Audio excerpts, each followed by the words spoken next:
to eastern and southern Kentucky. This is WYMT Mountain News at 11. Good evening, I'm Connor James. We begin tonight with news of a coal mining death in western Kentucky. It all happened in Madisonville, Kentucky today. The general manager of Warrior Coal says a miner was found unresponsive near a battery-powered scoop inside the Cardinal mine. That's in Hopkins County. Other employees carried him to the surface where he was pronounced dead. The miner's name has not been released. Federal and state officials are investigating. And it's the second day of the Black Jewel evidentiary hearing in Charleston, West Virginia. That hearing over the lifting of a hot goods order by a judge that says Black Jewel's coal cannot move. Yesterday, miners testified before a judge. Today, many once again listened in via phone from the site of the protest, the site that's blocking those hot goods. I joined them earlier today. Your opinion. It's a story these miners are all too familiar with. Metallurgical coal. The LLC on the end of your name means a whole lot. The difference in price per ton there. This is by no means the first time this bunch has gathered around a speaker that's patched into a Charleston courtroom. Oh, it's stressful. The market price. Waiting for some sort of answer into what comes next for them. Is whatever the market price is. And everybody's on the edge around here. You can tell everybody's emotions are high, and we all know we're going to get done wrong, to be honest with you. William Stanton sat, his attention focused on the loudspeaker. Is that correct? No, that is not correct. This is the second day of this evidentiary hearing on whether or not a judge will allow the coal down these tracks from moving. The Department of Labor says not until these miners get paid. Black Jewel, on the other hand, argues that the coal will go bad. Oh, no, that coal, after you wash it, can sit up there for a year and nothing happened to it. I mean, it's like they said, it ain't milk, it's coal, you know? It ain't going to go bad. It's a long and exhausting process for these miners and their families. Felicia Crest knows this all too well. I mean, I hate that it's been drawn out so long, but hopefully it will come to an end soon. As she listened on, she was like many there, whose emotions ranged from anger to laughter. I'm personally not familiar with the LLC. We have to laugh. We have to make jokes of it and laugh, because if not, then we'd all just be sitting around crying the whole day. So we can't do that. As this bunch still is no closer to answers. Did there come a time that you learned about the coal train being stopped in Harlan? There did come a time when I learned about the coal train being stopped at Harlan. At the end of the second day, there was no resolution. The Department of Labor asked to bring in a rebuttal witness in response to a coal chemist they questioned. Well, a Laurel County man found guilty of murdering his wife, Joshua Davenport, was sentenced to 40 years in prison after his wife was found dead with multiple gunshot wounds last March. And as the Carolinas withstand blows from Hurricane Dorian, eastern Kentuckians ride out the storm.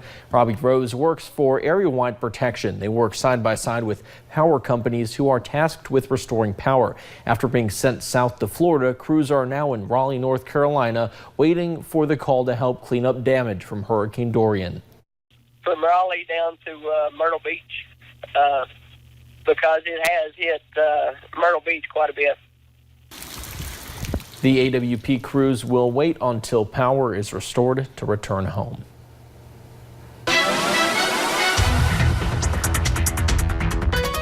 And Hurricane Dorian is continuing to impact the East Coast, now moving out of parts of South Carolina, moving into parts of North Carolina. We'll go ahead and take you there right now, where you see the winds are at 100 miles per hour. That storm is moving northeast at 13 miles per hour, so it definitely impacted areas of Charleston and Myrtle Beach. You can see that eye very, very close to the East Coast, not making landfall quite yet. Definitely going to keep an eye on this as we head into the rest of those evening hours. But closer to home, it's been really a gorgeous day here in the mountains. We dealt with a few of those clouds. Now we're dealing with those partly cloudy skies as we head into the rest of the evening hours. You can see Hurricane Dorian's, or at least the outer banks of those, just to the east of us. You can see that over into West Virginia and into Virginia as well. And those temperatures already dropping. We're into about those mid to upper 60s, so starting to feel a little bit on the cooler side. And those dew points upper 50s, lower 60s. That's making it feel a little bit on the cooler side as well. Not really a muggy evening out there. Most of us will drop into about the upper 50s tonight with partly cloudy skies. A little bit cooler. Might need that light jacket late tonight, or especially waking up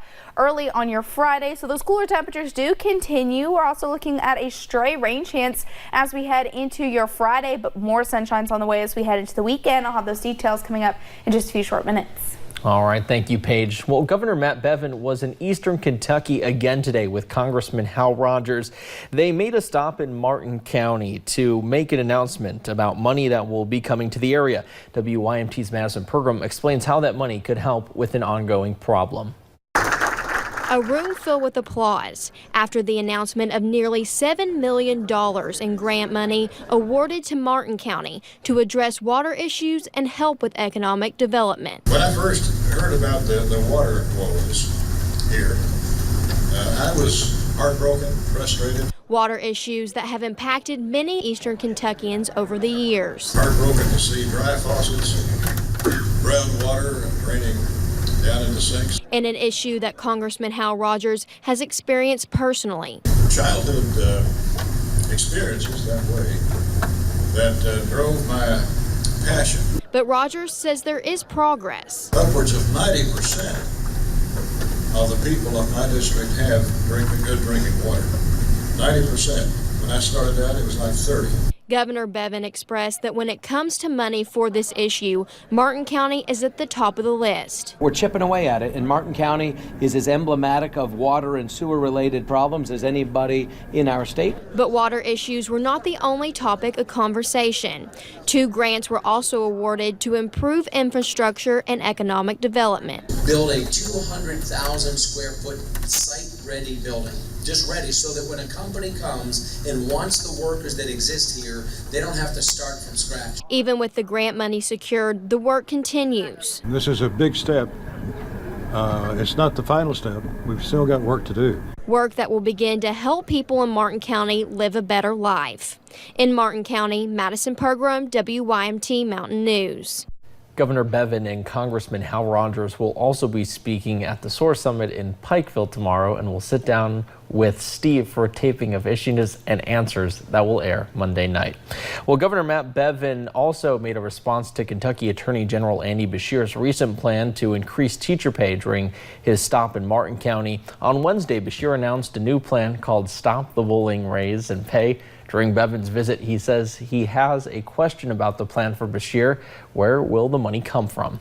Who doesn't get a pay raise? What school textbook doesn't get purchased? Which members of law enforcement continue to ride around in old, faulty vehicles? Which of our roads don't get repaired? Beshear says the purpose of his plan is to help recruit and retain educators in Kentucky. Well, a new event wrapped up the first day of the SOAR Summit in Pikeville. A pitch competition was held and 10 individuals were able to present their business and ideas to a panel of judges. They competed for cash prizes. WYMT's Emily Bennett spoke with the winners and has more. 10 small businesses competing for a $5,000 prize. So this idea was to not only have this competition, but to have connectivity for these folks to get their product out there and for people to hear what their idea is. Judge Jeff Jones says these businesses are limited, and SOAR wanted to give them a chance to find resources. When you bring together 1,000 people, you know, there's so much connections that we can make and such a difference by being able to share some of these ideas. The range of businesses was wide, from technology to improve interview skills to all natural foods, hemp products, and remote-controlled lawnmowers. It's incredibly diverse, and I think we've only just nipped the top of the ability for a whole lot of ideas to come forward, hopefully in the future, that we can have more events like this. The business that took home the grand prize was Tree of the Field, a company that produces environmentally friendly products. Only people who don't want to be eaten by mosquitoes need the Skeeter Log. That's the only one. So any place that a person is going to be hiking or sitting on their front porch or by a pool or a backyard, the mighty Skeeter Log can burn a gentle smoke and send the essential oils into the air. The Skeeter Log is fire-dispersed essential oils. You just break it in pieces and scatter it around a fire or burn it in the chimney where it will smoke for 6 hours. The business is growing as they have pitched to Walmart, Sam's Club, and more. It has gone from small shops and from state parks and so forth to large box stores and large chains and a large holding company's interest. SOAR giving them a chance to make a difference. In Pike County, Emily Bennett, WYMT Mountain News. The pitch competition wrapped up the first day of the Source Summit.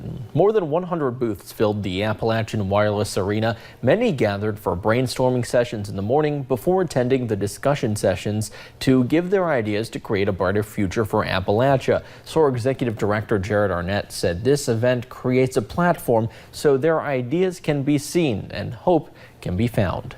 That they have hope for the future of Appalachia, not only hope, but inspired to be a part of it, to start a new business, to start a new program, to get involved in their communities, to see that they're not alone in this, what can sometimes feel hopeless in the challenges that we face in the region. Today was all leading up to the main summit tomorrow. Governor Matt Bevin and Congressman Hal Rogers will speak, including many others, including several big announcements are expected. We will have coverage right here on WYMT. Well, the University of Cumberland's announced that next fall students will no longer have to pay for textbooks. School officials say next year on-campus undergraduate students can borrow their textbooks without paying a fee. Those officials say the jump in enrollment plays a large part in allowing this to come to fruition. Students say they appreciate administration for listening to their concerns about college expenses. And knowing that they're trying to make it affordable to everyone is just completely amazing. Officials say it is a free loan textbook program, but students can choose to buy books like they traditionally would if they want to. Well, coming up at 11, we'll take you to a veterans dinner in Pike County. And more evacuations, this time on the West Coast, as new wildfires blaze in Southern California. And cooler temperatures continue, but when do rain chances return? I'll have those details coming up.